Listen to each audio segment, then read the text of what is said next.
Hello everyone and welcome back to the channel BMS education class 8। आज हम start कर रहे हैं ट्राइबल रेजिस्टेंस का वन शॉट लेक्चर और ये वन शॉट होने वाला है, बहुत डिटेल वाला वन शॉट होने वाला है। तो आज हम स्टार्ट करें एक brand new chapter from the book our world then and now class 8 Bharatiya publication से। इसका नाम है ट्राइबल रेजिस्टेंस का वन शॉट वीडियो। मतलब एक ही वीडियो के अंदर all concepts covered in one video, एक ही वीडियो के अंदर हर एक कॉन्सेप्ट को क्लियर कर देंगे। और इसी प्रकार के सीरीज को कंटिन्यू देखें यार, चैनल कर लीजिए सब्सक्राइब। तो आइए स्टार्ट करते हैं ट्राइबल रेजिस्टेंस का वन शॉट लेक्चर। सबसे पहले यार बात करेंगे प्री ब्रिटिश इंडिया के बारे में।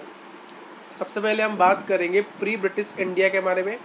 मतलब इंडिया के अंदर ब्रिटिशर्स जब नहीं आए थे उससे पहले क्या स्थिति थी, क्या परिस्थिति थी ट्राइबल्स लोगों की, उसकी पहले चर्चा करेंगे मेरे यार। या फिर अब सिंपली बोल सकते हो अंग्रेजों ने भारत में अभी तक अपना रूल एस्टेब्लिश नहीं किया था, उससे पहले की बात कर रहे हैं, उससे प्री की बात कर रहे हैं, ब्रिटिश इंडिया के पहले की बात कर रहे हैं। उससे पहले की ट्राइबल लोगों की क्या कंडीशन थी उसकी बात इस टॉपिक के अंदर हम करने वाले हैं। देखिए उस समय जो ट्राइबल्स पीपल्स थे वो ज़्यादातर इनफर्टाइल एरियाज़ में रहते थे। इनफर्टाइल एरियाज़ ऐसे एरियाज़ होते हैं जिसकी मिट्टी इनफर्टाइल होती है, जिस एरिया की जो सॉइल है वो इनफर्टाइल है, मतलब उस एरिया पर हम एग्रीकल्चर नहीं कर सकते। उन एरियाज जो कि इनफर्टाइल एरियाज, इनफर्टाइल लैंड है, वहाँ पर ट्राइबल पीपल इनहैबिटेड्स थे। और ट्राइबल पीपल हिली एरियाज़ में, मतलब माउंटेनियस एरियाज़ में भी इनहैबिटेड थे, और भी वो जंगल वाले एरियाज़ में भी, मतलब फॉरेस्टेड वाले एरियाज़ में भी वो रहते थे। तो वो कहाँ कहाँ रहते थे ट्राइबल्स पीपल्स ब्रिटिशर्स आने से पहले? इनफर्टाइल एरियाज़ में, हिली एरियाज़ के अंदर और फॉरेस्टेड एरियाज़ के अंदर। देखिए इनका जो मेन सर्वाइवल था ये बेसिकली हंटिंग और गैदरिंग में इनका मेन फोकस था, और यही उनका जीवन जीने का जरिया था। जीवन जीने का जरिया क्या था ट्राइबल लोगों का? वो था हंटिंग एंड गैदरिंग। वो हंटिंग करते थे एनिमल्स की, डिफरेंट एनिमल्स की हंटिंग करते थे, और गैदरिंग करते थे फॉरेस्ट प्रोडक्ट्स, जैसे कि फ्रूट्स हो गया, वेजिटेबल्स हो गया, ये सभी वो कलेक्ट करते थे फॉरेस्ट से। ठीक है, देखिए इस समय कुछ ऐसे ट्राइबल्स लोग थे जो कि एनिमल हडर्स थे, एनिमल्स की हडिंग करते थे, और कुछ ऐसे लोग थे जो कि यार प्रिमिटिव कल्टीवेशन को प्रैक्टिस करते थे।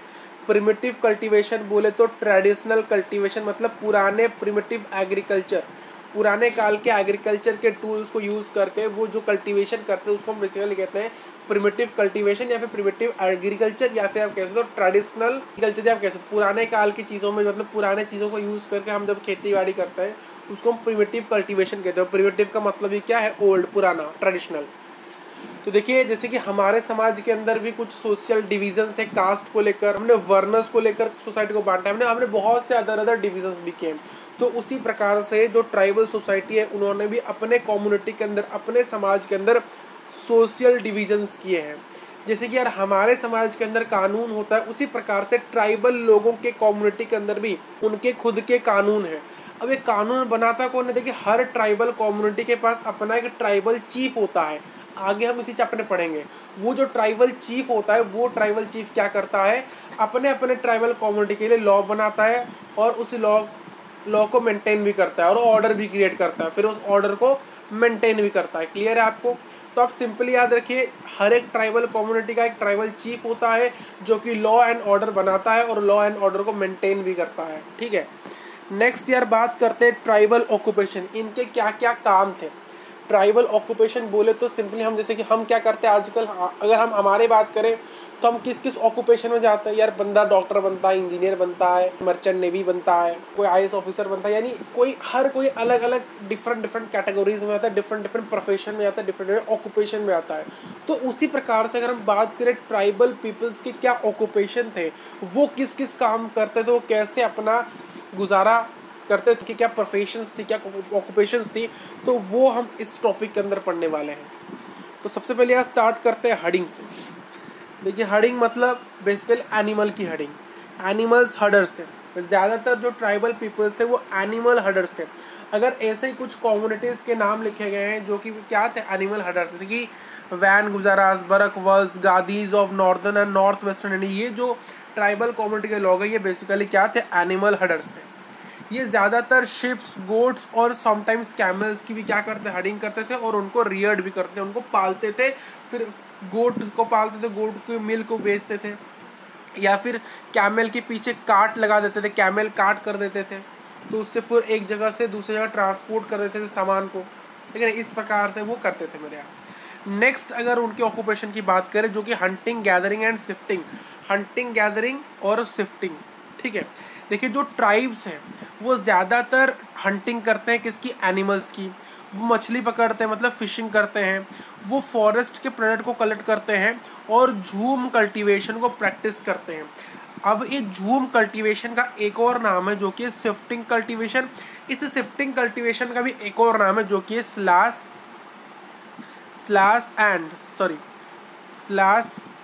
एंड बर्न कल्टीवेशन, ठीक है। तो अगर हम थोड़ी सी बात करें झूम और सास कल्टीवेशन की, वो थोड़ी आगे करेंगे, यहाँ पर लिखा गया है, उसके बाद डिटेल से वो देखेंगे। तो यार देखो एक बार इस चीज़ को, मतलब जो प्रोसेस है स्लैश एंड बर्न कल्टीवेशन का, या फिर झूम कल्टीवेशन का, या फिर जो आपका क्या है शिफ्टिंग कल्टीवेशन, उसका प्रोसेस, उसको कैसे क्या आता है वो यहाँ हम देखेंगे, ठीक है। बट अभी थोड़ा और चीज़ देख लो। तो क्या कहा था कि वो हंटिंग, फिशिंग, फॉरेस्ट प्रोडक्ट को कलेक्ट करना, झूम कल्टीवेशन को प्रैक्टिस करना, मतलब शिफ्टिंग कल्टीवेशन प्रैक्टिस करना, ये सभी चीज़ें करते थे कौन, ट्राइब्स। एक ऑफिशियल रिकॉर्ड के हिसाब से 1830s के आसपास जो बैगाज ट्राइबल कम्युनिटी है सेंट्रल इंडिया के, वो इनमें से ही एक ट्राइब है जो कि हंटिंग, फिशिंग और फॉरेस्ट प्रोडक्ट को कलेक्ट करना और झूम कल्टीवेशन, बोले तो शिफ्टिंग कल्टीवेशन प्रैक्टिस करते थे। ये एक ऑफिशियल रिकॉर्ड बता रहा है मेरे यहाँ। देखिए ये क्या था, ये जो कम्युनिटी के लोग थे नोमर्ड्स थे। नोमर्ड्स ऐसे लोग होते हैं जिनकी एक परमानेंट ठिकाना नहीं होता, एक परमानेंट एरिया नहीं होता जहाँ पर रहते हैं। जैसे हम सभी लोग, हमारा एक परमानेंट एड्रेस है, सर हमारे यहाँ पर हम रहते हैं। अब बच्चे कहेंगे सर हम तो रेंट में रहते हैं, सर अब हम भी तो बार बार घूमते। देखो रेंट में रहना डिफरेंट चीज़ है और नोमर्ड्स डिफरेंट चीज़ है। नोमर्ड्स मतलब हर कुछ दिन के अंदर अपना क्या करता है, अपना एड्रेस बदलता है, अपना ठिकाना वो बदलता है। जिसका कोई परमानेंट एरिया नहीं होता, परमानेंट प्लेस नहीं होता, वो चाहे जहाँ चाहे वहाँ जा सकता है, वहाँ रह सकते हैं। They are called nomads. उनके पास कोई परमानेंट चीज़ नहीं है, दे हैव नथिंग परमानेंट, है कि नहीं, दे हैव नथिंग परमानेंट। ना उनका एक परमानेंट स्टेट होता है या फिर परमानेंट डिस्ट्रिक्ट होता है, वो ना परमानेंट फॉरेस्ट होता है। वो अगर आज किसी स्टेट के फॉरेस्ट में, तो कल वो किसी और स्टेट के फॉरेस्ट में जा सकते हैं।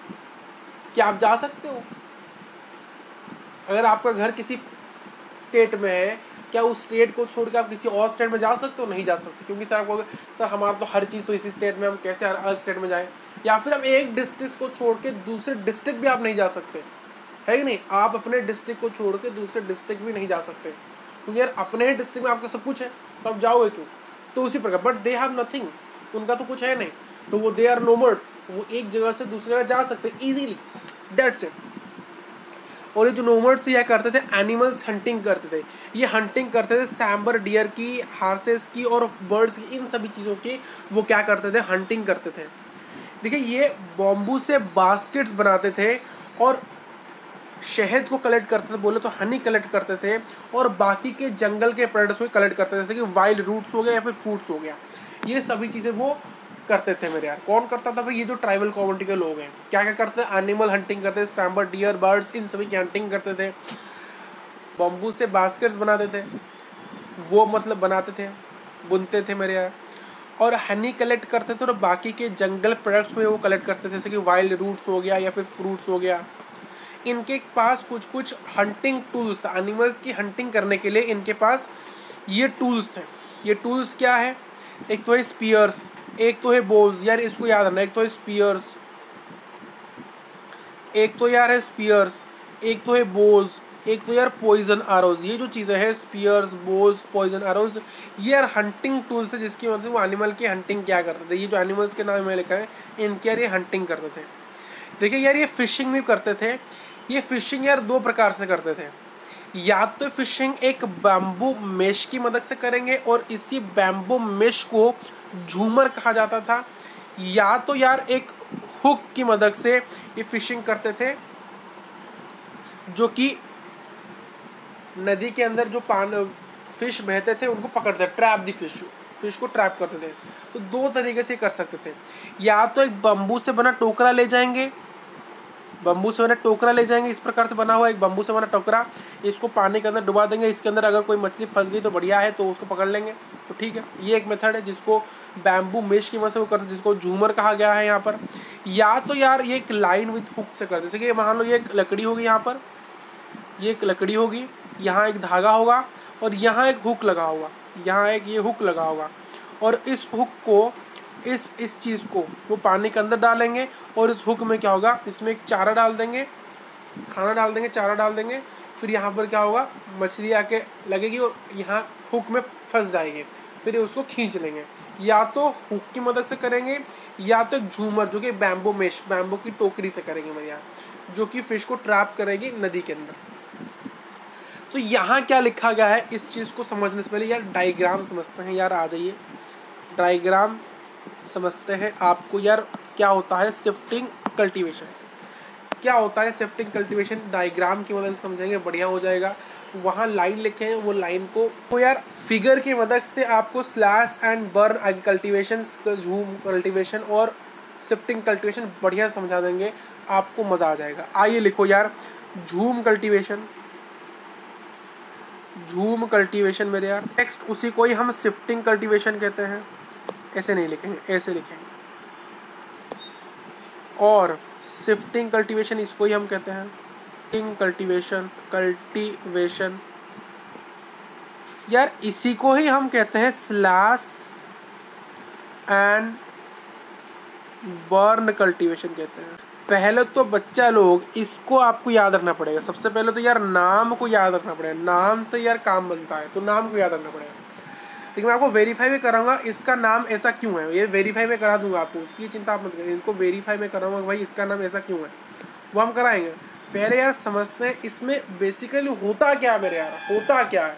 तो देखो यार में क्या होता है, एक ज़मीन को ढूंढा जाता है बेसिकली। सबसे पहले क्या होता है, फॉरेस्ट के अंदर, सबसे पहले फॉरेस्ट के अंदर फाइंड किया जाता है, मतलब ढूंढा जाता है एक प्लॉट ऑफ लैंड। सबसे पहले एक ज़मीन को ढूंढा जाता है जंगल के अंदर। मान लो ये ज़मीन मुझे मिल गई, मिलने के बाद क्या किया जाता है, ये ज़मीन पहले ढूंढा जाता है, ढूंढने के बाद इस ज़मीन को, इस प्लॉट ऑफ लैंड को फॉरेस्ट के अंदर जो आपको ढूंढी आपने, जो आपको मिला, फाइंड किया, उसको यार क्लियर किया जाता है। सेकंड, उसको क्लियर किया जाता है। मान लो इसके अंदर बहुत से गंदगी, इसको यार क्लियर किया जाएगा इस प्रकार से, ऐसे क्लियर किया जाएगा बढ़िया तरीके से।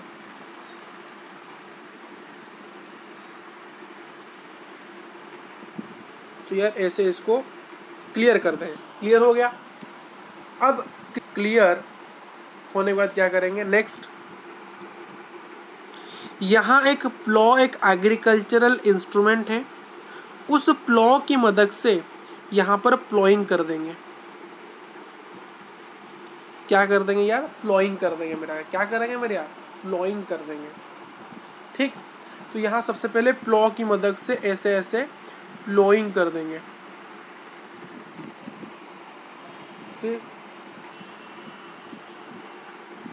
फिर क्या करेंगे, होई की मदद से, होई भी एक और इंस्ट्रूमेंट है, इसकी मदद से सोइंग करेंगे, ठीक। फिर इसके बाद सीड्स डालेंगे, होई का इस्तेमाल कर दिया फिर से इसके ऊपर, ठीक। फिर इसके ऊपर मान लो होई का इस्तेमाल भी कर दिया, मतलब सोइंग के लिए। सोइंग क्या होता है बेसिकली, जो सोइंग है, ये सोइंग क्या है, सोइंग मतलब भाई सीड्स लगाने के प्रोसेस को सोइंग कहा जाता है। तो यार यहाँ पर सीड्स लगा दिए, क्या लगा दिए, सीड्स लगा दिए। तो यहाँ पर सीड्स छोटे छोटे ऐसे ऐसे ये सीड्स लगा रहे हैं, ये सीड्स, तो सीड्स लग गया मेरे यार, क्लियर है आप, ठीक है। अब समय बीतेगा, समय बीतेगा, ये सीड्स धीरे धीरे बाहर आएंगे।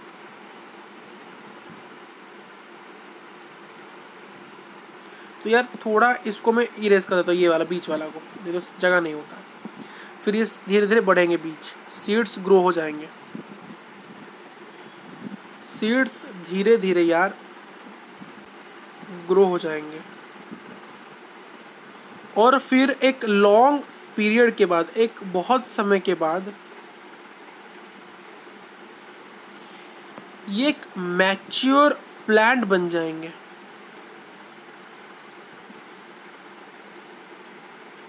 मतलब हमारा ये जो कल्टीवेशन जो है, ये जो कल्टीवेशन है हमारा, ये अब मैच्योर हो चुका है। मैच्योर हो गया मतलब कि यार अब इसको हार्वेस्टिंग करना पड़ेगा, अब इसकी हार्वेस्टिंग करनी पड़ेगी। ठीक, तो ये मान लो पूरा मैच्योर हो चुका है हमारा।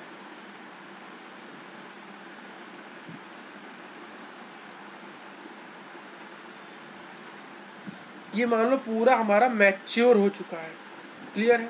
ठीक, मतलब जब प्लांट्स मैच्योर हो गई, ये हमारा मान लो पूरा प्लांट ये मान लो मैच्योर हो गया है, अब इसकी हार्वेस्टिंग करनी पड़ेगी। क्या करनी पड़ेगी? हार्वेस्टिंग करनी पड़ेगी। और हार्वेस्टिंग में हम क्या करते हैं, मान लो ये ज़मीन से जुड़ा है, ये जो ज़मीन से जो पार्ट जुड़ा है, ये जो ज़मीन है, इस ज़मीन से जो पार्ट जुड़ा है, इसको यहाँ से हम क्या करेंगे यार, काट देंगे। इसको यहाँ से काट देंगे। ये जो ऊपर वाला जो हिस्सा है ना, ये वाला, कौन से वाला, ये वाला जो हिस्सा है, ये ऊपर वाला जो हिस्सा है, इस ऊपर वाले हिस्से को पहले हम हार्वेस्टिंग यहाँ से करेंगे, इसको काट देंगे यहाँ से आधे से, और ये ज़मीन से जुड़ा हुआ आज इट इज ज़मीन से लगा रहेगा। और ये वाला जो ऊपर वाला हिस्सा है, ये वाला, इसको हम क्या करेंगे, ले जाएंगे स्टोरेज के अंदर, वहाँ पर स्टोर कर देंगे। बट ये जो पार्ट रह गया, मतलब हमने यहाँ से इसको ऐसे अलग कर दिया। ठीक है, क्लियर है? तो ये पार्ट अलग हो गया इससे, ये जो पार्ट बच गया ना, ये ऐसे ही रह जाएगा। ये जो पार्ट रहेगा ये ऐसे ही रह जाएगा, और ये चला जाए, अलग हो गया। ये जो मेन की काम की जो चीज़ है, फसल कहाँ से निकलता है, वो इससे है। फसल निकलेगा इससे ही भाई, हम जिस भी चीज़ की उन्होंने लगाई हुई कल्टीवेशन, उससे ये निकलेगा, ये मेन चीज़ है। तो इसको लेकर उन्होंने स्टोरेज में स्टोर करते हैं, फिर बाद में जो प्रोसेस होना चाहिए वो करेंगे। वो अभी का टॉपिक नहीं है। टॉपिक कितना है, बट होता क्या है, स्लैश एंड बर्न कल्टीवेशन या फिर शिफ्टिंग कल्टीवेशन होता क्या है। बट ये चीज़ को हम लेके स्टोर कर दिया। ठीक है, अब यहाँ पर ये चीज़ बच गया, तो वहीं अगर हम यहाँ पर हमारे क्रॉप में आ जाए, तो यहाँ पर भी हमें अलग करना पड़ेगा। यहाँ पर भी देखो ये अलग हो गया, फिर यहाँ पर भी हम इनको ऐसे अलग कर देंगे। तो ये जो है, ये हमारी काम की चीज़ें, इनको हम स्टोरेज के अंदर स्टोर कर देंगे। और तो मान लो इनको मैं स्टोरेज के अंदर में ले गया स्टोर करने के लिए। ठीक है, और ये जो एरियाज यहाँ बच गए, ये जो बच गए, इनको तो अभी मैं निकालूंगा नहीं, तो मैं क्या करूँगा, इस पूरे के पूरे प्लॉट ऑफ लैंड के ऊपर मैं आग लगा दूंगा, इनको बर्नट कर दूंगा, मतलब जला दूंगा मेरे यार।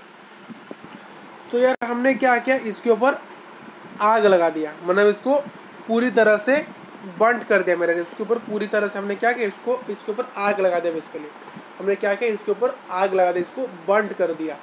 और बर्नट करने के बाद इसको ऐसे ही आज इट इज हमने ऐसे छोड़ दिया।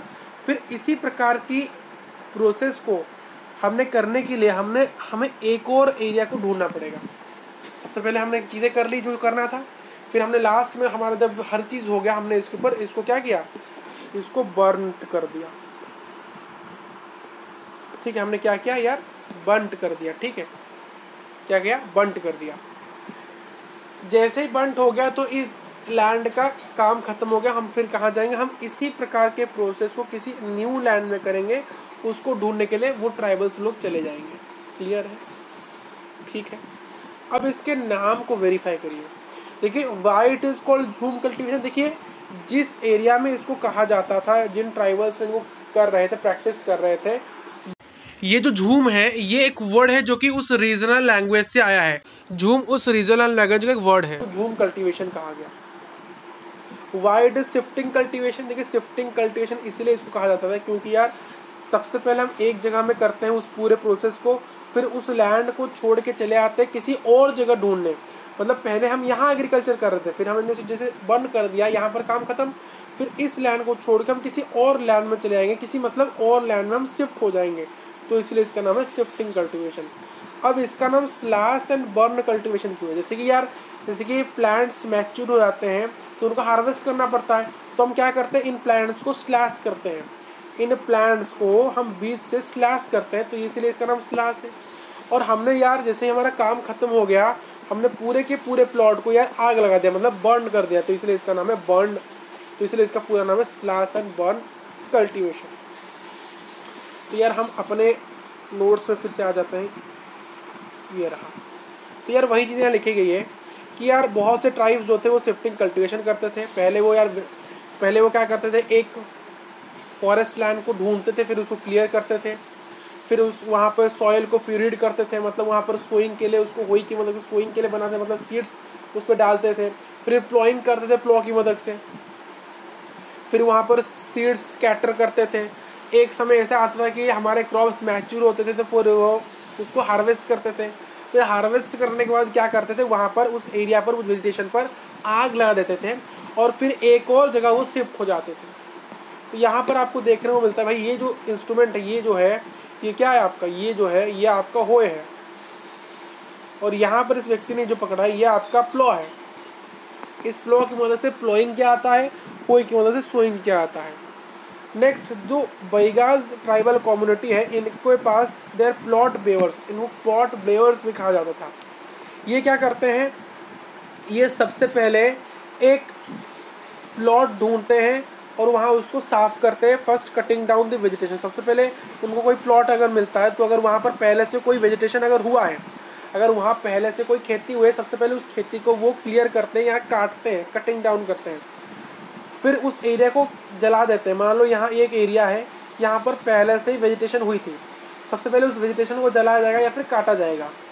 पहले यार काट देंगे, पहले उस वेजिटेशन को काट देंगे, वेजिटेशन को काटने के बाद क्या करेंगे, वहाँ पर उसको जला देंगे, उस साइड को जला देंगे, फिर एशेस की मदद से, जो एशेस थे वो जो सीड्स को डालेंगे, फिर उस सीड्स को पूरे प्लॉट में चारों ओर वो फैला देंगे। देखिए यहाँ पर हमने पढ़ा था कि प्लॉइंग का यूज़ किया आता है, बट जो बैगाज ट्राइबल कम्युनिटी है ये प्लॉइंग को अवॉइड करते हैं, मतलब इस प्लॉ के यूज़ को अवॉइड करते हैं और इसी चीज़ को वो करते हैं, यानी डिस्करेज बाय प्लॉ, वो प्लॉ को डिस्करेज करते हैं बेसिकली। नेक्स्ट ऑक्यूपेशन की अगर हम बात करें, जो कि है सेटल्ड कल्टीवेशन, मतलब सेटल्ड मतलब यार परमानेंट, तो आप कह सकते हैं इट इज़ परमानेंट कल्टीवेशन। मतलब एक ही जगह पहले क्या करते भाई, एक जगह कल्टीवेशन करो, उसको जला दो, फिर किसी एक और जगह शिफ्ट हो जाओ, फिर उसको जलाओ, फिर एक और जगह शिफ्ट, मतलब बार बार एक ही प्रकार के प्रोसेस को डिफरेंट लैंड में वो करते थे, मतलब बार बार एक ही प्रकार के प्रोसेस को डिफरेंट एरिया में शिफ्ट होकर वो करते थे, फॉरेस्ट के लैंड एरिया में।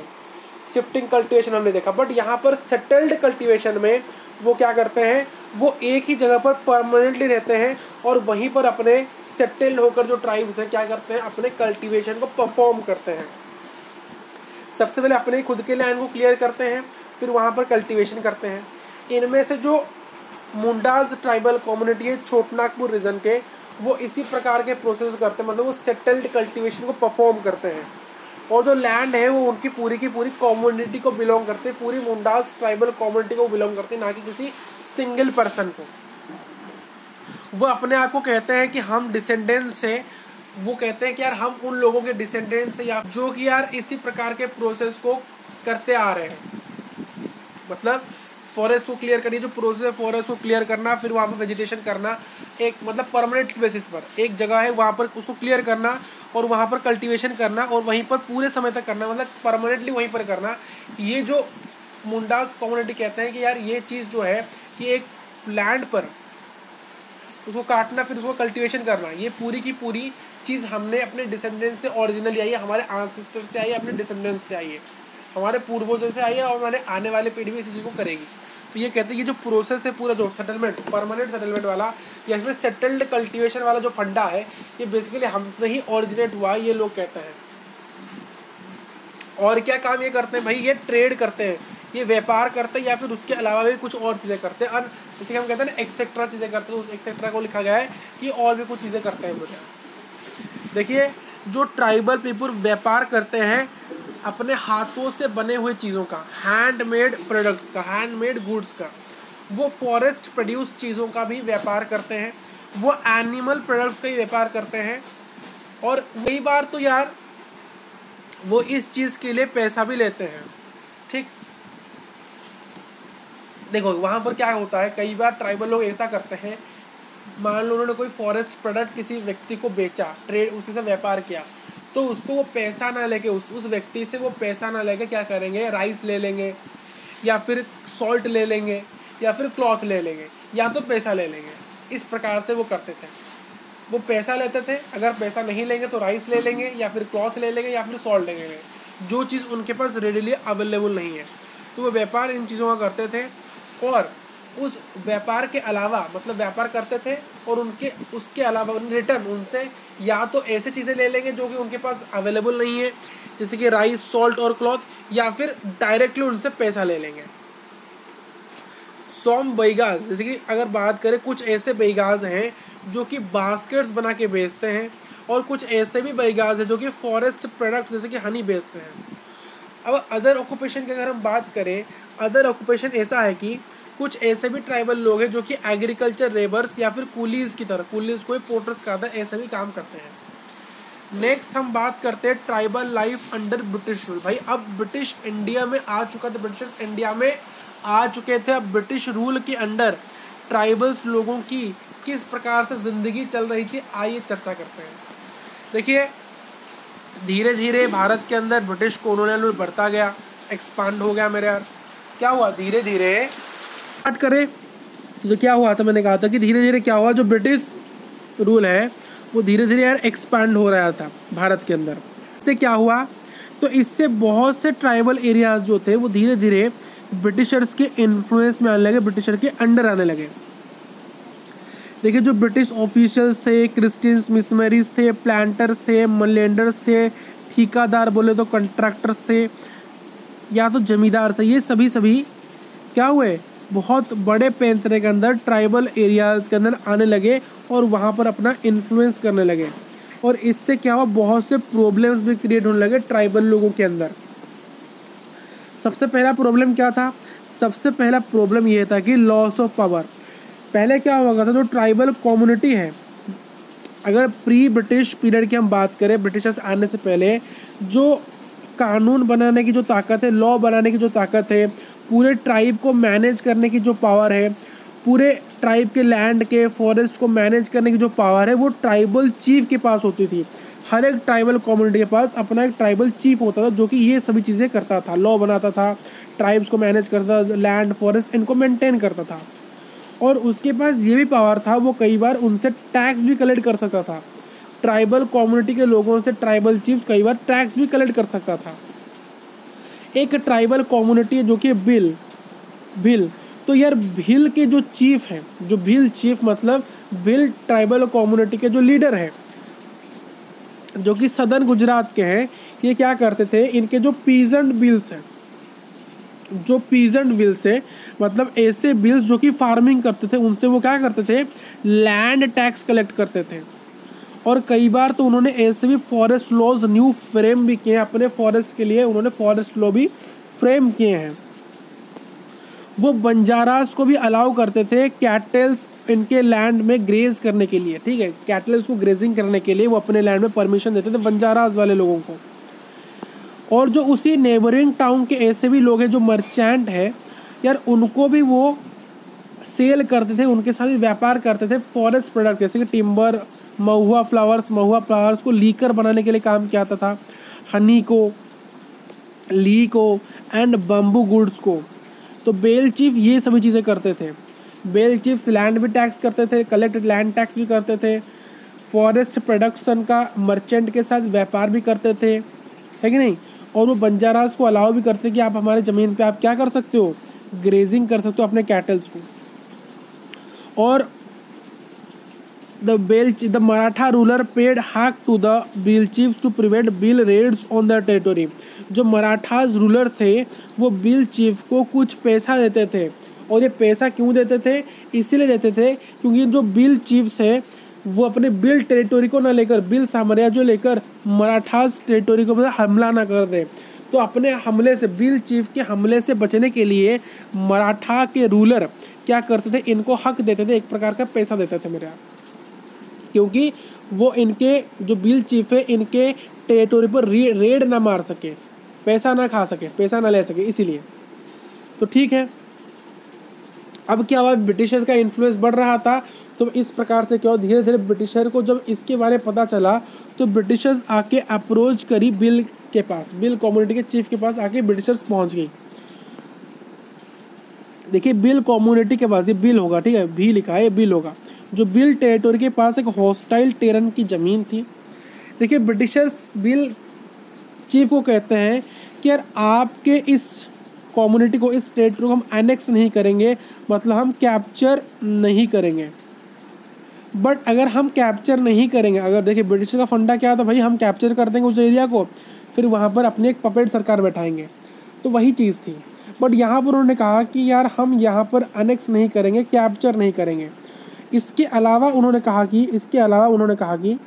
कि यार आप हमसे, हमारे साथ मिल जाओ। उन्होंने बिल चीफ को कहा कि यार आप हमारे साथ मिल जाइए, आप ब्रिटिशर्स के साथ मिल जाइए और हमारा साथ दीजिए। अब अपने ट्राइबल लोगों का साथ ले दे कि आप हमारे साथ मिल जाइए, और इसमें क्या होगा, आपका प्रॉफिट होगा, हमारा प्रॉफिट होगा। अगर आप हमारे साथ, अगर बिल चीफ ब्रिटिशर के साथ मिल जाए तो फ़ायदा क्या है बिल चीफ को, कि यार वो रूलर रहेगा, उसको जो प्रिविलेज है उसको वो मिलेगा, ठीक नहीं। और ब्रिटिशर को क्या मिलेगा, ब्रिटिशर को लैंड मिलेगा, टैक्स मिलेगा, पैसा मिलेगा, व्यापार मिलेगा, हर चीज़ मिलेगा। तो यार दोनों का प्रॉफिट देख रहा है। तो ब्रिटिशर्स यहाँ पर उसको लालच एक प्रकार के दे रहे हैं बिल चीफ को।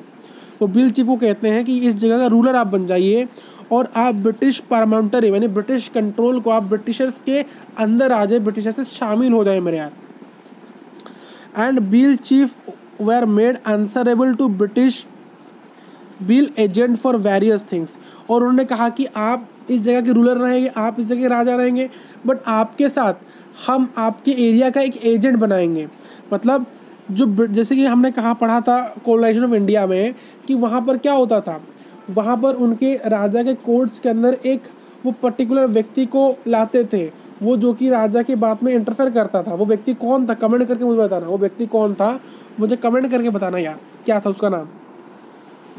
तो यार जो बिल चीफ थे उसको एक क्या देंगे, एक एजेंट देंगे, ब्रिटिशर्स एक बिल का एजेंट देंगे, और जो एजेंट वो हमेशा बिल चीफ के साथ रहेगा। और बिल चीफ को इस व्यक्ति को उत्तर देना पड़ेगा कुछ चीज़ों के, जैसे कि ब्रिटिशर्स हर एक राजा के एम्पायर में जाते थे, हर एक राजा के एम्पायर में आते थे, वहाँ पर एक अपना एजेंट बिठाते थे, और वो एजेंट जो था वो राजा के हर एक काम में इंटरफेयर करता था। अगर ब्रिटिशर का कोई काम नहीं हो पा रहा है, उस चीज़ को वो राजा से कंपलसरी बोल के कराता था, वो ये चीज़ करेगा। तो बिल चीफ अगर कोई चीज़ नहीं कर पा रहा है तो ब्रिटिशर का जो बिल एजेंट होगा वो इस चीज़ को कराएगा। तो इसीलिए बिल चीफ को बहुत से कामों पर इसको आंसर देना पड़ेगा। अगर लॉ एंड ऑर्डर की मेंटेनेंस किस प्रकार चल रही है, अगर वो अच्छी है या बुरी है, इस चीज़ के ऊपर बिल चीफ को, इस व्यक्ति को, एजेंट को जवाब देना पड़ेगा। अगर अच्छी है तो बढ़िया है, नहीं तो इसको परेशानी उठानी पड़ेगी। In course of time the chief lost their traditional forest right. जंगल के जो लॉज थे, फॉरेस्ट के लॉ एंड ऑर्डर बनाने का जो राइट था, जो हकदार था, वो चीफ लॉस्ट कर जाता है मेरे यार, चीफ लॉस्ट कर जाता है, मतलब उसके पास अब नहीं थे, अब उसके पास फॉरेस्ट लॉज बनाने के कानून नहीं थे, पावर नहीं थे। तो इसे अब क्या हो रहा था, ब्रिटिशर्स लॉ बनाएंगे। अब ब्रिटिशर फॉरेस्ट लॉ बनाएंगे अपने प्रॉफिट को देखते हुए। और इसी जो बिल चीफ थे ना, जो बिल चीफ के साथ जैसा ब्रिटिशर ने किया, उसी प्रकार से बहुत सारे इंडियन ट्राइब के चीफ के साथ वैसा किया गया। सेम प्रोसेस बिल चीफ के साथ जो किया गया था, बाकी के इंडियन ट्राइब के चीफ के साथ ही वही चीज़ किया गया, यही सेम प्रोसेस किया गया। ठीक है, उनके टेरिटरी कैप्चर नहीं किया गया, उनको कहा गया ब्रिटिशर के साथ शामिल हो जाओ और आपके पास हम एक एजेंट दे देंगे जिसको आपको आंसर करना पड़ेगा, और आप फॉरेस्ट लॉ एंड ऑर्डर को मेंटेन भी कर सकते हो, उसको कैसा चल रहा है उसकी बात करो, बट जो फॉरेस्ट राइट है, फॉरेस्ट के लॉ है, जो मेन पावर है वो हम ले लेंगे। मतलब सिर्फ एक इन्फेरियर पावर उसको देख के अपने आप में सुपेरियर पावर ले लेंगे उस एरिया का, वही था उनका मोटो। नेक्स्ट यार लॉस ऑफ लिवलीहुड और इनडेप्थनेस। देखिए यार धीरे धीरे ब्रिटिशर्स बढ़ते गए ट्राइबल एरियाज़ के अंदर, मतलब जो ब्रिटिशर्स के लैंड रेवेन्यू सेटलमेंट थे वो धीरे धीरे ट्राइबल एरियाज़ की तरफ बढ़ते गए। तो इससे क्या हुआ, ब्रिटिशर्स ने ट्राइबल एरियाज़ पर, जो ट्राइबल जो बनाते थे उन पर टैक्स लगाना शुरू कर दिया। ठीक, तो अगर ब्रिटिशर्स ने ट्राइबल लोगों के ऊपर, जो ट्राइबल लोग बना रहे हैं उनके ट्रेड के ऊपर अगर वो टैक्स लगाना शुरू कर देंगे, तो इससे क्या होगा भाई, ट्राइबल लोग सिर्फ टैक्स ही देते रहेंगे। अगर सिर्फ टैक्स ही देते रहेंगे तो उनके पास पैसा नहीं बचेगा, तो उनको एक नीड होगी, उनको बहुत सारे पैसों की नीड होगी अपना खर्च लगाने के लिए। तो इससे क्या होता है, अपने अर्जेंट में अपने पैसे की नीड को कम लाने के लिए, सुधारने के लिए वो जाते हैं मनी लेंडर के पास लोन लेने के लिए। बट मनी लेंडर उनको यार लोन देता है और लोन देता है बट बहुत हाई ROI में देता है, बहुत हाई रेट ऑफ इंटरेस्ट में देता है। और ये जो हाई रेट ऑफ इंटरेस्ट वाला लोन, ये जो ट्राइबल पीपल्स, जो कि पुअर पीपल्स थे, इनको यार ये लोन रीपे करना पॉसिबल नहीं था। तो अगर ये लोन नहीं दे पाएंगे तो इनके ऊपर कर्जा हो गया। अगर इनके ऊपर कर्जा हो गया तो क्या होता है, मनी लेंडर जो होता है वो इनसे इनके कैटल्स, कार्ड्स और कई बार तो इनकी ज़मीन ले जाता है अपने कर्जा को चुकाने के लिए उनसे। तो इससे क्या हुआ, उनकी जो जीने का जो जरिया है, उनका जो लिवलीहुड है, कैटल, कार्ड्स, अगर ये कर्जे के लिए अगर मनी लेंडर ले जाएगा तो वो किस प्रकार से जीवित रहेंगे, अपने लिवलीहुड को कैसे मेंटेन करेंगे। तो इसीलिए क्या होता है, बहुत से ट्राइबल ऐसे थे भाई अपने ज़मीन के अंदर, अपने लैंड के अंदर वो एग्रीकल्चर लेबर की तरह काम करते थे। और उनको यार ऐसे फोर्स किया आता था बेट बेगट के अंदर। बेट बेगट बोले तो उनको यार लेबरिंग करनी पड़ती विदाउट पे, बिना किसी पैसे से उनको लेबरिंग करनी पड़ती। अब मतलब वो पूरी तरह से एक अंडर में आ चुके थे, लूप में फंस चुके थे ब्रिटिशर्स में, ब्रिटिशर के लूप में फंस चुके थे वो सभी लोग। पहले तो यार टैक्स ले लिया। टैक्स देने से क्या हुआ, पैसे की, पहले वो ब्रिटिशर ने टैक्स लगा दिया। टैक्स लगाने से क्या हुआ कि उनको यार पैसे की नीड होगी। अगर नीड होगी तो वो जाएंगे लोन लेने। अगर लोन ले जाए तो लोन तो रीपे नहीं कर पाएंगे, तो रीपे नहीं कर पाएंगे तो अपने ही लैंड में उनको एग्रीकल्चर लेबर्स बनाएंगे, उनको काम कराएंगे, फिर काम भी कराएंगे, पैसा भी नहीं देंगे। तो यार देखो, पैसा भी ले रहे, पैसा भी नहीं ले रहे। आप डायरेक्टली इस चीज़ को समझ रहे। पैसा यहाँ से मनी लेंडर ट्राइबल लोगों से, जो ट्राइबल लोगों से क्या है, टैक्स की मदद से पैसा लिया जा रहा है, फिर उनको काम भी कराया जा रहा है, उनको पैसा भी नहीं दिया जा रहा है। तो यार हर तरफ से लॉस है उनको। Next, the planters converted suitable tribal lands into plantation. जो प्लांटर्स थे, बड़े बड़े ब्रिटिशर के प्लांटर्स थे, वो क्या करते हैं, जितने भी ट्राइबल लैंड से ट्राइबल लोगों की ज़मीन है जो सुइटेबल है उसको प्लांटेशन में कन्वर्ट करता है। प्लांटेशन क्या होता है, प्लांटेशन इस प्रकार का एग्रीकल्चर होता है जिसको यार कॉमर्शियल पर्पज़ के लिए किया जाता है। कॉमर्शियल पर्पज़ के लिए जो कल्टीवेशन करते हैं उसको हम प्लांटेशन कहते हैं। और यहाँ पर जो प्लांटर को जो सुइटेबल लैंड्स मिलता था उसको वो प्लांटेशन कर देते थे। तो इससे क्या हुआ, बहुत से ट्राइबल रेसिडेंट के जो लोग थे, ट्राइबल लोग थे, उनको अपने ही घर से बाहर निकाल दिया गया। और इससे क्या, उनका जो पुराना जीवन का जरिया था, लिवलीहुड, जब पुराने जहाँ वो रहते थे उससे उनको डिप्राइव कर दिया, बाहर निकाल दिया गया। Next year, operation of forest tribe. जंगल के इतने ट्राइब थे उनके ऊपर अत्याचार होने लगा। धीरे धीरे 19th सेंचुरी के आसपास, मिड 19th सेंचुरी या 19th सेंचुरी, धीरे मिड 19th सेंचुरी के आसपास क्या होता है, जो ब्रिटिशर्स बहुत से फॉरेस्ट एरिया को अपने अंडर में ले लेते हैं और वहाँ से बहुत से उस फॉरेस्ट को अपने अंडर लेते हैं और वहाँ से बहुत से फॉरेस्ट प्रोडक्ट्स, जैसे बहुत से large supply of timbers produce करते हैं अपने लिए। और कुछ टिम्बर्स शिप की बॉडी बनाने के लिए यूज़ करते हैं, शिप बिल्डिंग बनाने के लिए यूज़ करते हैं। और भी कुछ टिम्बर्स वो स्लीपर्स बनाने के लिए यूज़ करते हैं, रेलवे ट्रैक्स के लिए। देखिए आप देखोगे पहले के रेलवे ट्रैक्स के अंदर लकड़ी होता था। पहले के जो हमारे इंडिया के रेलवे ट्रैक्स में देखोगे यार लकड़ी होता था। वो लकड़ी क्या होता, वो टिम्बर होता था मेरे यार। वो टिम्बर को रेलवे ट्रैक्स बनाते थे, रेलगाड़ी की पटरी बनाने के लिए यूज़ करते थे। देखिए वो उनको लगता था ये जो शिफ्ट कल्टीवेशन एक वेस्टफुल प्रैक्टिस है। मतलब देखिए क्या होता था भाई, अगर वो एक एरिया में काम करेंगे फिर इस एरिया को जला के चले जाएंगे किसी एक और एरिया में, तो ये जगह तो चाहिए, तो इस प्रकार से जो लैंड है तो वेस्ट हो गया। अगर आप यहाँ पर शिफ्टिंग कल्टीवेशन करो फिर यहाँ पर जला दोगे, तो अगर आप इस एरिया को जला दोगे तो ये लैंड तो किसी काम का नहीं, तो आप फिर किसी एक और लैंड में जाओगे। तो ऐसे करते करते यार तो ज़मीन तो पूरी ख़त्म हो जाएगी ना। तो इसलिए ब्रिटिशर को लगा कि ये जो शिफ्टिंग कल्टीवेशन है एक वेस्टफुल प्रैक्टिस है। और इससे क्या होगा, इससे जो फॉरेस्ट का जो टिम्बर है, फॉरेस्ट की ज़मीन है, धीरे धीरे ख़त्म हो जाएगी। तो इसीलिए उन्होंने शिफ्टिंग कल्टीवेशन ना करके उन्होंने सेटल्ड कल्टीवेशन को अपनाया और उन्होंने परमानेंटली बेसिस पर इस शिफ्टिंग कल्टीवेशन को बैन कर दिया और उसकी जगह सेटल्ड कल्टीवेशन किया। लेकिन उन्होंने रेवेन्यू सेटलमेंट्स भी बनाए, उन्होंने रेवेन्यू सेटलमेंट्स भी बनाई है बहुत से ट्राइबल लोगों के साथ। इस this deprived the British of land, valuable land revenue. But इससे एक और चीज़ क्या हुआ, अगर ब्रिटिशर्स लैंड को अपने अंडर में ले लेंगे, देखिए पहले क्या हुआ करता था, ट्राइबल्स लोगों के अंदर लैंड था। अगर ट्राइबल लोगों के पास लैंड है तो वो लैंड टैक्स देंगे ब्रिटिशर को। अगर ब्रिटिशर्स ही उस लैंड को हड़प लेंगे, उस लैंड को ले लेंगे, अब उस लैंड से भाई उनको टैक्स देगा कौन? इससे क्या हो, जो ब्रिटिशर्स अपने वैल्यूबल लैंड टैक्स से डिप्राइव्ड हो गए, क्योंकि बार उन्होंने उन्हीं लैंड्स को यार कब्जा लिया, अपने कंट्रोल में ले आए। इसीलिए the British encouraged agriculture and tried to end shifting cultivation. उन्होंने एग्रीकल्चर को उन्होंने सेटल्ड एग्रीकल्चर को, मतलब परमानेंट एग्रीकल्चर को बढ़ावा दिया। ये एग्रीकल्चर है, ठीक है, कट गया थोड़ा सा, एग्रीकल्चर है। तो यार शिफ्टिंग कल्टीवेशन को उन्होंने पूरी तरह से ख़त्म कर दिया। उन्होंने कोशिश करी कि पूरी तरह से हम शिफ्टिंग कल्टीवेशन को ख़त्म कर दें और एंकरेज करें सेटल्ड कल्टीवेशन को, मतलब परमानेंट कल्टीवेशन को। उन्होंने फॉरेस्ट लॉज भी क्रिएट किए, जिससे क्या हुआ, कुछ फॉरेस्ट को यार रिजर्व रखा गया, रिजर्व्ड एरिया रखा गया, और कुछ ऐसे ही फॉरेस्ट थे जहाँ पर ट्राइबल लोगों का रेसिडेंट था, उसको उन्होंने रेसिडेंट रहने दिया।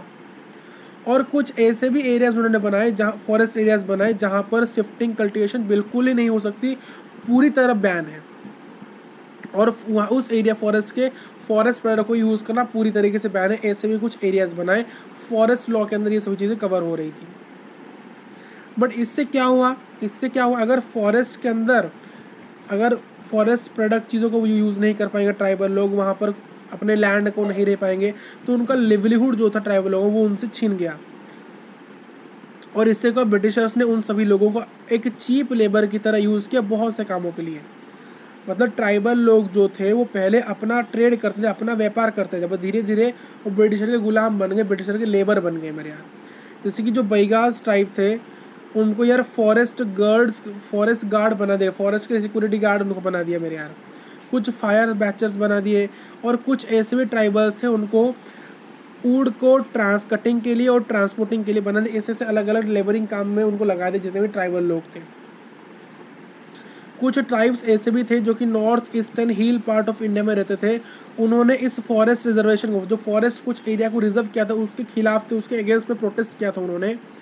बट ये जो प्रोटेस्ट था धीरे धीरे बहुत स्ट्रॉन्ग हुआ, धीरे धीरे जो प्रोटेस्ट था बहुत अलग ट्राइबल कम्युनिटी भी जो जानने लगे, इसमें आके शामिल होने लगे, और धीरे धीरे ये जो प्रोटेस्ट था ये धीरे धीरे बहुत स्ट्रॉन्ग होते गए। जो प्रोटेस्ट ट्राइबल लोगों ने स्टार्ट किया था north eastern hills part of India में, और अर्ली 20th सेंचुरी आते आते जो सोनाराम सागना थे, गैरो टाइप के, जो गैरो ट्राइबल कम्युनिटी के जो सोनाराम सागना थे, अर्ली 20th सेंचुरी के आसपास उन्होंने एक ऑर्गेनाइज्ड किया एक प्रोटेस्ट।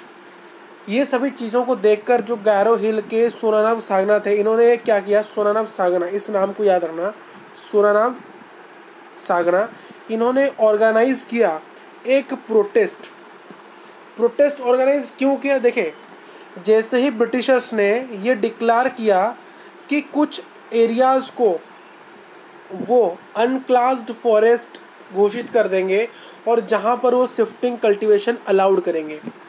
देखो बेसिकली क्या हुआ, जैसे ही सोनाराम सागना अर्ली 20th सेंचुरी के आसपास गैरो ट्राइब के थे जो, जिन्होंने एक ऑर्गेनाइज्ड प्रोटेस्ट किया, और इस ऑर्गेनाइज्ड प्रोटेस्ट से क्या हुआ, ब्रिटिशर्स ने क्या किया, देखिए इस ऑर्गेनाइज्ड प्रोटेस्ट का जो रिजल्ट था वो रिजल्ट ये था कि ब्रिटिशर्स को इनके प्रोटेस्ट से बचने के लिए, इसलिए ब्रिटिशर ने क्या किया, इनसे बचने के लिए, इन गैरो ट्राइब के लोगों से बचने के लिए ब्रिटिशर्स ने कुछ ऐसे फॉरेस्ट एरियाज़ को क्या कर दिया, फॉरेस्ट से कुछ ऐसे एरियाज़ थे, कुछ ऐसे जंगल के एरियाज़ थे जिनको अनक्लास्ड फॉरेस्ट कह दिया। क्या कह दिया? अनक्लास्ड फॉरेस्ट कह दिया।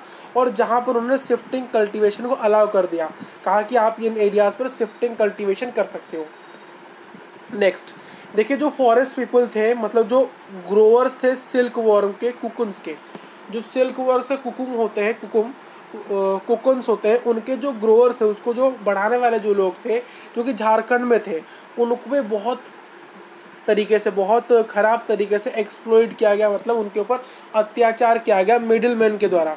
और ये मिडिलमैन को क्या कहा जाता है? दलाल। जो दलाल थे, इन्होंने जो ग्रोअर थे सिल्क वॉर्म के, कुकुन्स के, उनको बहुत बुरी तरीके से एक्सप्लॉइट किया गया मेरे यार।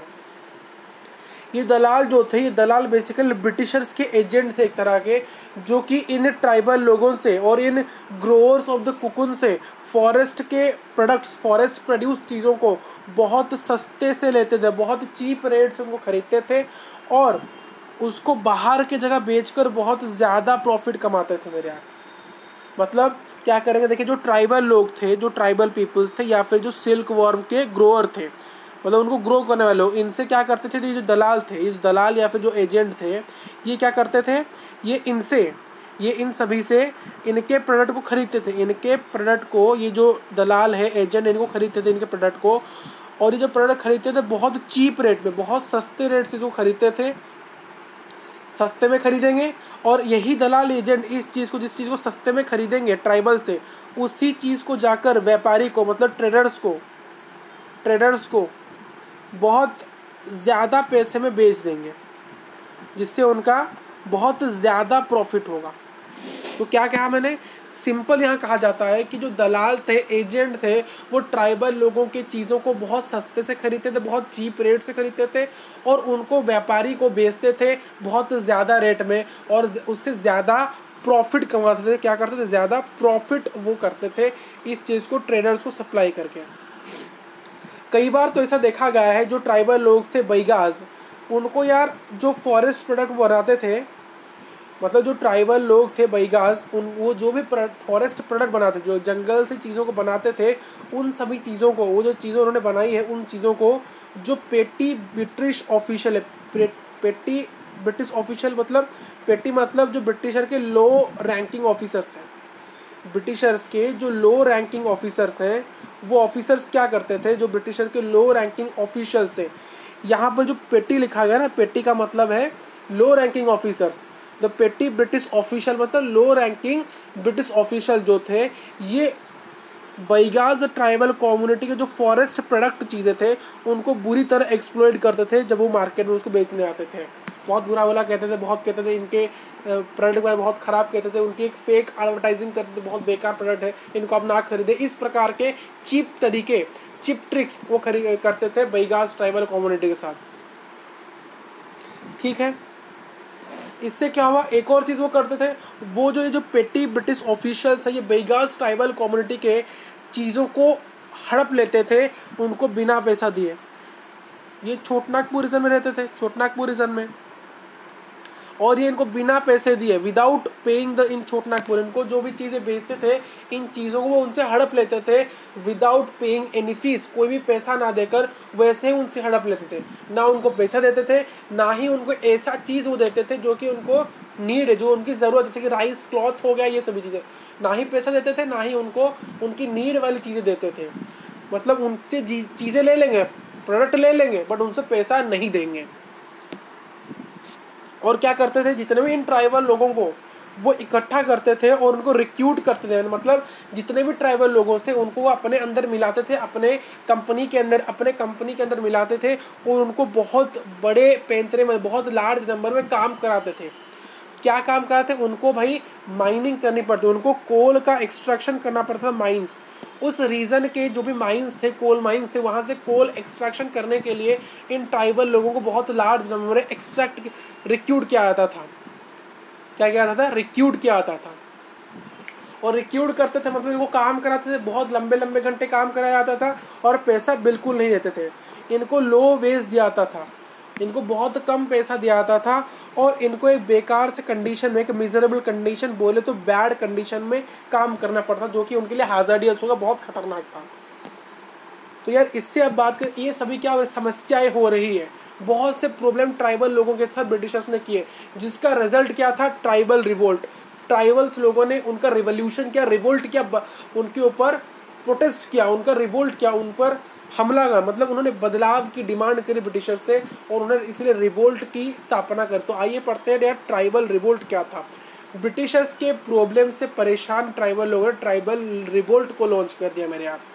देखिए जो इंडियन ट्राइब्स थे, इंडियन के ट्राइबल लोग थे, इनको बहुत परेशानी, बहुत ऑपरेशन फेस करना पड़ता ब्रिटिश साम्राज्य से, ब्रिटिश रूल से। तो इससे क्या हुआ, इससे बहुत सारे ऐसे भी ट्राइबल लोग थे जो इनकी परेशानी को ना सह पाकर उस जगह से, अपने जगह से किसी और जगह वो माइग्रेट हो गए, किसी और स्टेट में चले गए। अगर कोई इंडिया का व्यक्ति है, इंडिया का कोई ट्राइब, अगर वो ब्रिटिशर से बहुत परेशान हो गया तो वो श्रीलंका चला जाएगा, फिर कहीं इंडोनेशिया चला जाएगा, या फिर इस प्रकार से अलग देशों में माइग्रेट कर जाता था। ठीक, और सम अदर्स टूक द रोबेरी, कुछ लोग भी ऐसे थे, पहला तो कुछ लोग इस चीज़ से परेशान होकर, ऑपरेशन से परेशान होकर कुछ लोग तो पहली बात तो माइग्रेट हो गए किसी अदर जगह पर, अदर रीजन्स पर। ये अदर रीजन आप कह सकते हो, ये अदर रीजन है, ठीक है, ये अदर रीजन है। अदर रीजन में माइग्रेट हो गए, जैसे कि भाई श्रीलंका चले गए, या फिर इंडोनेशिया चले गए, या फिर अपने ही स्टेट से किसी अदर रीजन में इंडिया के चले गए, मतलब एक जगह से दूसरी जगह माइग्रेट कर गए, ठीक है। और कुछ ऐसे लोग थे जो कि ब्रिटिश ऑफिशियल के घर में चोरी करने लगे, रॉबरी करने लगे, और धीरे धीरे उनके अंदर ये जो रिवोल्ट का भावना है ब्रिटिशर के खिलाफ, ये धीरे धीरे ग्रो होने लगा। अब बात करते हैं इस रिवोल्ट का नेचर क्या है। देखिए, tribal revolt led an unequal confrontations between the British troops aimed with guns and the tribal rebels armed with bows। देखिए ये गन्स है। ये जो ट्राइबल रिवोल्ट क्या था, इस ट्राइबल रिवोल्ट में दो पार्टीज थी। ये जो रिवोल्ट हुआ था, इस रिवोल्ट में जो लड़ाई हुई थी वो ट्राइबल्स और ब्रिटिशर के बीच में हुई थी। और यहाँ पर ब्रिटिशर के पास अपनी पूरी सेना थी, अपनी पूरी ट्रूप्स थी, और हर किसी के हाथ में ब्रिटिश ट्रूप्स जितने ही सेना थे उनके जो सिपाही थे, उन सिपाही के पास क्या थे, गन्स थे।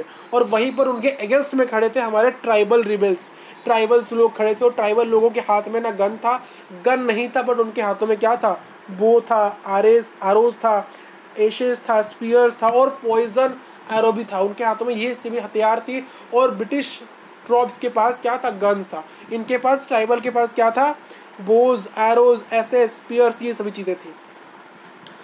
देखिए, बहुत सारे tribals fought till their last breath, मतलब अपने अंतिम घड़ी तक बहुत ट्राइबल्स लोगों ने ब्रिटिशर के साथ लड़ा और इस रिवोल्ट को कंटिन्यू करने की कोशिश में रहे, और अपने आखिरी दम तक उन्होंने लड़ा था मेरे यार।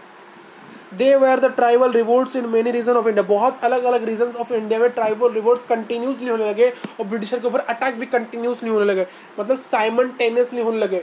एक रीजन में एक साथ नहीं हो रहे, हर रीजन के अंदर एक साथ, मतलब ए रीजन में ब्रिटिश ट्राइबल लोग रिवोल्ट कर रहे हैं, बी में भी रिवोल्ट कर रहे हैं, सी में रिवोल्ट कर रहे हैं, मतलब हर जगह ब्रिटिशर्स के खिलाफ ट्राइबल्स रिवोल्ट कर रहे थे। मतलब मेनी रीजन्स ऑफ इंडिया में ट्राइबल्स रिवोल्ट कर रहे थे बहुत लार्ज नंबर के अंदर। Among those who revolted were, किन किन ट्राइबल्स कम्युनिटी के नाम यहाँ लिखे गए जिन्होंने रिवोल्ट किया था।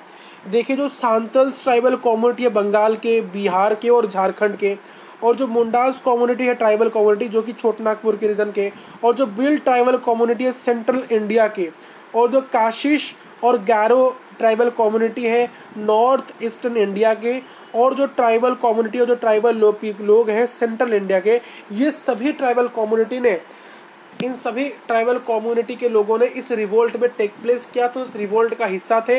और इन्होंने फॉरेस्ट लॉ को वायलेट कर, जो फॉरेस्ट लॉ ब्रिटिशर्स ने बनाया था उसको इन्होंने नहीं माना, उसको इसने पूरी तरह से उखाड़ के फेंक दिया, भाई फॉरेस्ट लॉ हम नहीं मानेंगे।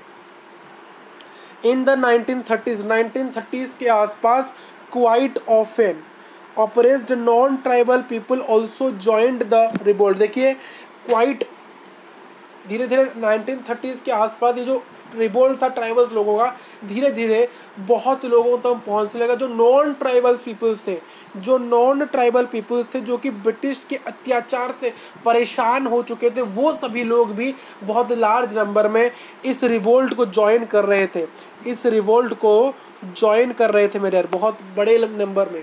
ठीक है, देखिए, सिर्फ ट्राइबल्स लोगों को ही ऑपरेशन का सामना नहीं करना पड़ा था ब्रिटिशर से, नॉन ट्राइबल लोग भी कर रहे थे, बट नॉन ट्राइबल लोगों पर इतना साहस नहीं था, हिम्मत नहीं था कि वो ब्रिटिशर के खिलाफ कुछ कर सके। जैसे ही ट्राइबल लोगों ने रिवोल्ट करना शुरू कर दिया, उनका हौसला बढ़ गया। नॉन ट्राइबल्स का जो परेशान थे ब्रिटिशर्स के रूल से, वो सभी भी आके ट्राइबल कम्युनिटी के साथ मिल के ब्रिटिशर का रिवोल्ट करने लगे मेरे यहाँ। एक फेमस रिवोल्ट की आपके बुक के अंदर बात की गई है, वो एक याद है, एक फेमस रिवोल्ट के ट्राइबल रिवोल्ट तो बहुत सारे हुए थे, ट्राइबल रिवोल्ट बहुत सारे हुए थे इंडिया के रीजन के अंदर, इंडियन रीजन के अंदर बहुत से ट्राइबल रिवोल्ट फोर्ट हुए थे, मतलब लड़ाए गए थे। बट उनमें से one of the most important revolt tribal revolt की है, जो कि मुंडा रिवोल्ट, एक मोस्ट इम्पोर्टेंट ट्राइबल रिवोल्ट है। और यहाँ पर हम चर्चा करेंगे बिरसा मुंडा के बारे में, जिनकी भाई आज भी चर्चा होती है मेरे यहाँ, आज भी। तो मुंडा रिवोल्ट चला था 1897 से लेकर 900 तक चला था। ठीक, आइए इसकी हम बात करते हैं। देखिए, जो मुंडास ट्राइबल कम्युनिटी है, सबसे शांत ट्राइबल कम्युनिटी, सबसे पीस लविंग ट्राइबल कम्युनिटी है छोटनागपुर रीजन के, और इनको कहा जाता था they are the original cleaners of the forest, जंगल को साफ करने वाले जो ट्राइबल होते हैं, ट्राइबल लोग होते हैं, वही थे हमारे मुंडा कम्युनिटी के लोग। ठीक। The Mundas had always enjoyed the presidential land rights in the region, मतलब वो अपने प्रिविलेज को, अपने हक की ज़मीन को एंजॉय करते थे। उनके पास जो ज़मीन है उस ज़मीन के राइट्स को वो हैप्पीनेसली इंजॉय करते थे। प्रेसिडेंशियली अपने लैंड राइट्स को वो हकदार थे अपने रीजन के अंदर। उनके रीजन के अंदर उनका जो लैंड था उसके वो उनके राइट्स को वो इंजॉय करते थे मेरे यहाँ। अंडर ब्रिटिश रूल, जैसे ही ब्रिटिश का रूल आया, उनका जो प्रिविलेज था, मतलब उनका जो लैंड का राइट्स था, उनका जो फॉरेस्ट राइट्स था, उनकी जो हैप्पीनेस राइट्स थी, वो सभी चीज़ें कहीं ना कहीं छिन गई मेरे यहाँ। किनके द्वारा? By the dikus. ये डीकूज कौन है? डीकूज का मतलब आउटसाइडर। जो डीकूज वर्ड है, ये डीकूज का मतलब है आउटसाइडर। धीरे धीरे ऐसे है कि मनलैंडर्स, ये जो आउटसाइडर है ये कौन है? मनलैंडर्स हैं, कॉन्ट्रैक्टर्स हैं, क्रिश्चियन मिशनरीज हैं, ब्रिटिश ऑफिशियल्स हैं, ये सभी लोग आउटसाइडर है जो कि धीरे धीरे इन ट्राइबल लोगों के कम्युनिटी के आसपास आके, इन मुंडा कम्युनिटी के ट्राइबल लोगों के पास आके इनके ऊपर एक्सप्लोटेशन करने लगे, इनके ऊपर अत्याचार करने लगे, इनका फ़ायदा उठाने लगे, इनके ऊपर बहुत सारा ऑपरेशन करने लगे, बेसिकली इनको दबाने लगे, इनको ऊपर सप्रेस करने लगे, अपनी सुपरमेसी दिखाने लगे, जिनके कारण ट्राइबल्स, मुंडास कम्युनिटी के जो ट्राइबल लोग हैं वो बहुत पीसफुल माने जाते हैं, जो कि फॉरेस्ट के ओरिजिनल क्लीनर्स माने जाते हैं, उनको भी यार यहाँ पर गुस्सा आया। इन लेट 19th सेंचुरी के आसपास जो बिरसा मुंडा थे, इनका नाम तो यार आपको याद ही रखना पड़ेगा। बिरसा मुंडा, जो बिरसा मुंडा थे, उन्होंने armed revolt for the independency of the Mundas from colonial rule. जो बिरसा मुंडा थे, इन्होंने एक रिवोल्ट की स्टार्ट की थी, एक रिवोल्ट लाया था, और उस रिवोल्ट में कहा था कि आप हमारे मुंडा कम्युनिटी को इंडिपेंडेंस दो, आप हमारे मुंडास कम्युनिटी को इंडिपेंडेंस दो कॉलोनियल रूल से। ठीक, क्लियर है आपको? मतलब यहाँ पर क्या हुआ था? यहाँ पर हुआ था कि जो बिरसा मुंडा थे उन्होंने डिमांड करी थी और एक रिवोल्ट की स्थापना करी थी, एक रिवोल्ट की स्थापना करी थी। रिवोल्ट बोले तो विद्रोह।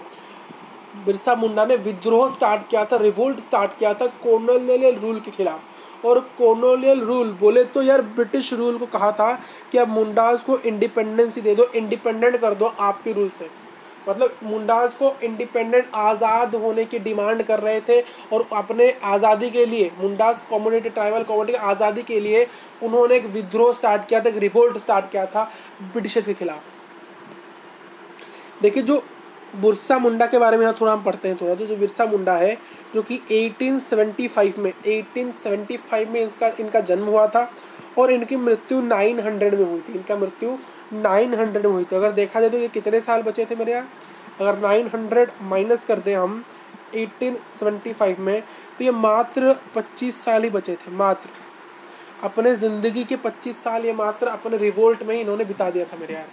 तो ये जो बिरसा मुंडा है, जो कि 1875 से लेकर 900 तक थे, ये उलीहाटू रांची में इनका जन्म हुआ था, झारखंड के अंदर। इन्होंने एजुकेशन प्राप्ति की थी, इन्होंने शिक्षा की प्राप्ति की थी क्रिश्चियन मिशनरी से। बाद में ये वैष्णव के इन्फ्लुएंस में आ गए। ये एक बहुत यंग मैन थे, ये बहुत बड़े यंग मैन। जब ये यंग थे तो यार Birsa became the sensitive to exploitation of Mundas by dikus. इन्होंने देखा जो डिकूज है, जो आउटसाइडर, जैसे आउटसाइडर कौन?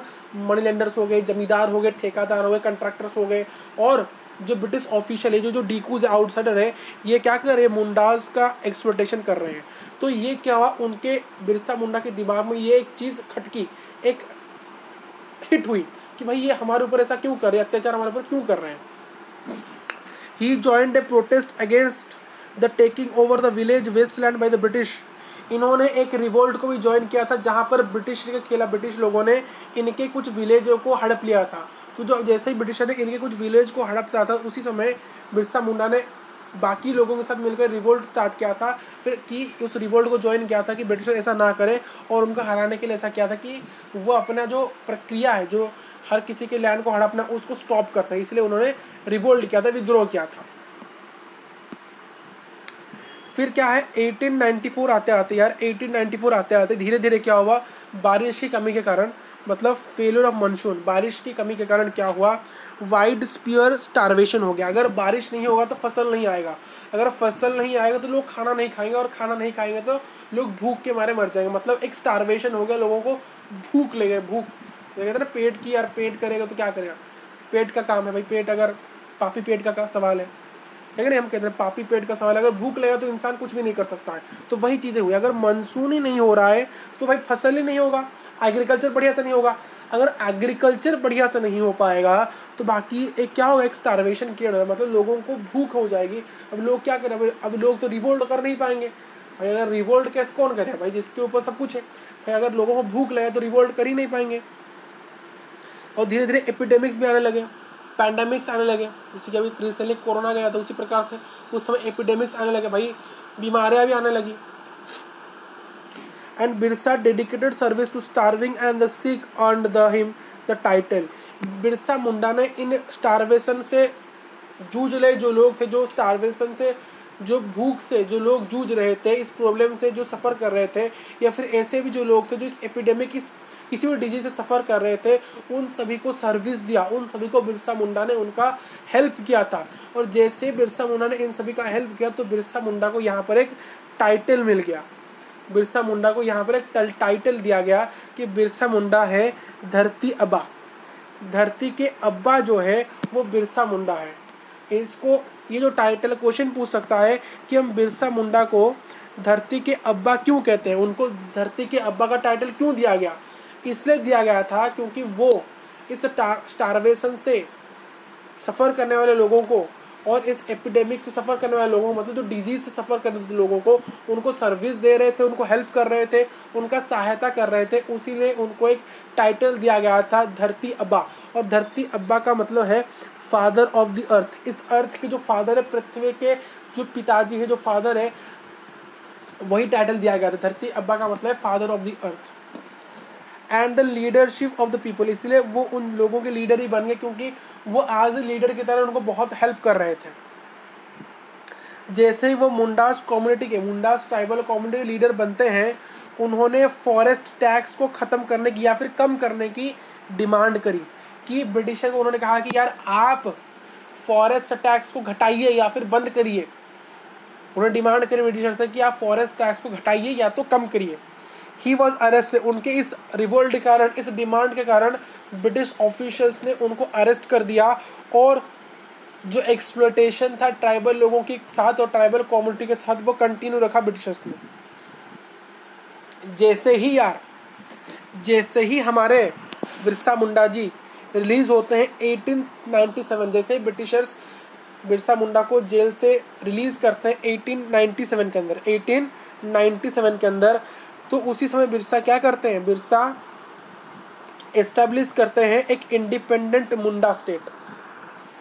बिरसा मुंडा एक एस्टेब्लिश करते हैं एक इंडिपेंडेंट मुंडा स्टेट, और वो कहते हैं कि इस एरिया में, इस इंडिपेंडेंट मुंडा स्टेट में जितने भी लोग रहेंगे और वहाँ पर उन्हें अपनी खुद की लिवलीहुड दिया जाएगा, और अपने लिवलीहुड में वो अपने पुराने तरीक़ों से, जैसे कि पहले ब्रिटिशर आने से पहले जैसे वो ट्राइबल्स लोग रहते थे वैसे ही वहाँ पर वो रहेंगे, और वैसे ही रहते रहते अपने इंडिपेंडेंस में रहते रहते वो अपने इकोनॉमिक कंडीशन को, अपने फाइनेंशियल कंडीशन को बढ़िया करेंगे धीरे धीरे। और उन्होंने हर एक मुंडा कम्युनिटी को बाकी के ट्राइबल लोगों को यूनाइट किया, एकता कर दिया, यूनाइट करके उनको डिकूज के अगेंस्ट में खड़ा कर दिया, मतलब आउटसाइडर के खिलाफ खड़ा कर दिया, उनके ऊपर उनके अगेंस्ट में हो गए। It is stated that the Birsa claimed to have the miraculous power. यहाँ कहा जाता है कि जो हमारे बिरसा मुंडा जी है उनको कहा जाता है उनके पास एक ऐसा पावर है, एक ऐसा मिराशियस पावर, एक मिराकल है उनके पास, एक चमत्कार है जिसमें वो गन्स को और बुलेट्स को पानी में कन्वर्ट कर सकते हैं। उनके पास एक सी ताकत थी जिससे वो गन्स को और बुलेट्स को पानी में कन्वर्ट कर सकते हैं। बिरसा के बहुत सारे फॉलोअर्स हो गए, धीरे धीरे बहुत लोग उनको मानने लगे थे, वो बहुत लोगों के इंस्पिरेशन बन गए थे। उनका एक स्लोगन था, उनका स्लोगन क्या था, अबुआ राज सते जाना महारानी राज टंस जायरा, ये क्या था उनका जो स्लोगन था वो था अबुआ राज सटे जाना, महारानी राज टुंस जरिया जारिया। तो इसका इंग्लिश में मतलब क्या है, let the kingdom of the queens be ended and our kingdom be establish. उन्होंने कहा था ये जो क्वीन का, ये जो आपकी रानी का, जो आपकी रानी है, ब्रिटिश की जो रानी है, अपने रानी का किंगडम को आप करिए ख़त्म, और हमारा जो किंगडम है, हमारा जो इंडिपेंडेंट स्टेट है, हमारा जो इंडिपेंडेंट देश है, उसको करिए एस्टेब्लिश। ये यार उनका स्लोगन था। यहाँ जो लिखा है अबुआ राज स्टेट जाना, अबुआ मतलब फादर, हमारे फादर का जो स्टेट है, हमारे फादर का जो राज्य है, उसको करिए एस्टेब्लिश, उसको करिए बनाइए, उसको बनाइए, और अपने महारानी का, अपने क्वीन का, महारानी मतलब क्वीन, महारानी राज टुनेस जरिया मतलब अपने क्वीन के, अपने महारानी के राज्य को करिए ख़त्म। तो वही इसका मतलब है कि अपने, मतलब वो ब्रिटिशर को कहते थे, उनका स्लोगन जो था कि ब्रिटिशर को कहते थे क्या आप अपने क्वीन के किंगडम को, अपने महारानी के साम्राज्य के लिए ख़त्म, और हमारे खुद के किंगडम को, अपने खुद के साम्राज्य, हमारे खुद से साम्राज्य को करिए शुरुआत, उसकी एस्टेब्लिश करिए। वही इनका स्लोगन था बिरसा मुंडा का। The British came down heavily on Mundas. तो इससे क्या, इस बहुत चीज़ों से ब्रिटिशर्स को मुंडाज के बारे में पता चला और उनके वो पास आए। During the last year of the 19th century, धीरे धीरे 19th सेंचुरी का लास्ट आते गया, and there were several armed conflict between British and Mundas. देखिए धीरे धीरे बहुत समय तक बिरसा मुंडा मतलब मुंडा कम्युनिटी के साथ और ब्रिटिशर का आपस में रिवोल्ट होते रहे, आपस में बहुत से वार्स होती गई, बहुत से कॉन्फ्लिक्ट रहा, बहुत से चीज़ें घटित होती रही। Many Munda men and women fighting with their bows arrows and catapults, जो भी काटापुट्स थे, एरोज थे, बोज थे, इनकी मदद से बहुत से मुंडा मैन एंड मुंडा वुमेन लड़ते थे ब्रिटिश के खिलाफ। बट वहीं पर ब्रिटिश के पास क्या था, बुलेट था, गन्स था, है कि नहीं। जो ब्रिटिशर के गन्स थे, बुलेट्स थे, उनका जवाब मुंडा के लोग बोज, एरोज और कैटलूस के थ्रू देते थे। Even childrens were not spared. क्या हुआ, देखो अगर किसी के पास गन है और किसी के पास लकड़ी है तो यार जीतेगा कौन भाई, जिसके पास गन है वो तो उसको मार देगा, एक गोली से गया। तो वैसा ही क्या ब्रिटिशर्स ने क्या क्या यहाँ पर बहुत से मुंडा मैन और वोमेन जो कि उनके खिलाफ बोज, एरोज और कैटापुट्स लेकर लड़ रहे थे, उनको वो बुलेट से नहीं बच पाए भाई, वो बुलेट से नहीं बच पाए, क्योंकि ब्रिटिशर के पास बहुत मॉडर्न टेक्निक्स थी, मॉडर्न वॉर टेक्निक थी, जिससे उन्होंने इन सभी लोगों को, बहुत से लोगों को उन्होंने मार दिया जो कि उनसे लड़ रहे थे। और उन्होंने बच्चों को भी नहीं छोड़ा, जो ट्राइबल्स चिल्ड्रेन थे यार उनको भी उन्होंने रहीम नहीं किया यार, उनको भी नहीं छोड़ा। इवन चिल्ड्रंस वर नॉट स्पार्ड, इसका मतलब है कि उन्होंने बच्चों को भी नहीं छोड़ा, उनको ही मार दिया। मेनी मुंडाज वर अरेस्टेड, बहुत से और भी मुंडाज थे, उनको अरेस्ट करके जेल में डाल दिया। बिरसा वाज टू अरेस्टेड, उनको फिर से यहाँ पर अरेस्ट किया गया, और उनको इस बार कहा गया कि इस बार बिरसा मुंडा को जेल में जब डाला गया, उनको कहा गया कि आपको इम्प्रिजन कर दिया जाएगा रांची जेल में, जो झारखंड में रांची है, उस जेल के अंदर उनको इम्प्रिजन कहा जाएगा। मतलब आपके पूरे जीवन काल, आप जब तक आप जिंदा रहेंगे, आप जेल के अंदर रहेंगे, आपको निकाला नहीं जाएगा, है कि नहीं, आपको डेथ सेंटेंस छुड़ाया नहीं गया, उनको यार आजीवन काल के लिए जेल में प्रिजनमेंट दे दिया गया। और उसी जेल के अंदर वो रहते रहते मर गए थे। अपने इस काबिलियत को देखते देखते अपने मतलब एक दिन ऐसा है कि वो अब सह नहीं पाए, उनकी कैपेसिटी ख़त्म हो चुकी थी और वो उसी जेल के अंदर मर गए थे। तो यार ये पूरा कहानी था किसका, मुंडा रिवोल्ट का, बिरसा मुंडा के बारे में। बहुत से यार एक कहानी ये है, हमारे hero, the real hero of the tribals, Birsa Munda fought free Mundas from British. Birsa Munda, ये बिरसा मुंडा के फोटो है आपकी बुक के अंदर, जो द रियल हीरो है बेसिकली, ये कोई फिल्म हीरो नहीं है, कोई एक्टर नहीं है, this is the real hero, इनको कहा था भाई रियल हीरो, है कि नहीं। तो यार ये मुंडास को, ट्राइबल कम्युनिटी को फ्री करते करते इन्होंने अपने दम को तोड़ दिया था, और कहा जाता है यार ये 25 साल में ही चली गए थे। अगर आप कंफर्म कर देते हैं हम एक बार,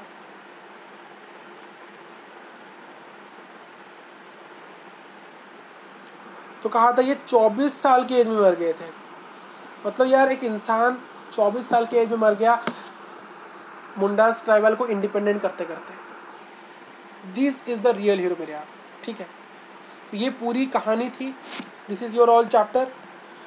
ऐसे और भी बहुत से हीरोज़ हैं यार, तो आ जाइए आगे। तो यहाँ पर ये चैप्टर हमारा एंड हो जाता है। तो यही था हमारा पूरा, that's it's all about the chapter the tribal resistance. यहीं पर हमारा चैप्टर कंप्लीट होता है।